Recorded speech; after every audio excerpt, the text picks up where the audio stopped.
بسم اللہ الرحمن الرحیم۔ ایک ضروری وضاحت۔ محترم حضرات، ایک on line news portal per all India Muslim personal board کی مجلس عاملہ کے معزز رکن حضرت مولانا خلیل الرحمن سجاد نعمانی صاحب کے بارے میں ایک خبر چلائی جا رہی ہے جس کے متعلق وضاحت ضروری ہے۔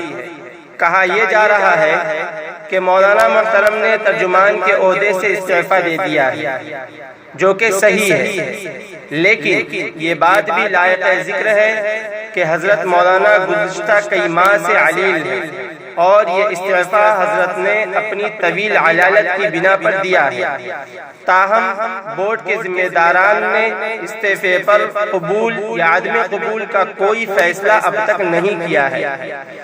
نیوز پورٹل کے مطابق کہا یہ جا رہا ہے کہ حضرت مولانا محترم کی جگہ مولانا محمد عمرین محفوظ رحمانی صاحب کو بورڈ کا ترجمان مقرر کیا گیا ہے، جو کہ صحیح نہیں ہے۔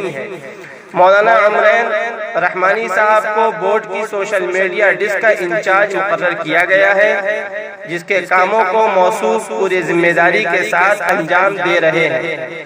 یہ بات بھی معلوم ہونا چاہیے کہ مفتی اعجاز ارشد قاسمی صاحب کے معاملے میں بورڈ کے جنرل سیکریٹری حضرت مولانا محمد ولی رحمانی صاحب کی ہدایت پر معاملے کی وضاحت کے لیے ایک فوری ویڈیو بیان مولانا محمد عمرین محفوظ رحمانی صاحب کی طرف سے جاری کیا گیا تھا، جس کی بنا پر انہیں بورڈ کا ترجمان کہا جانا صحیح نہیں ہے۔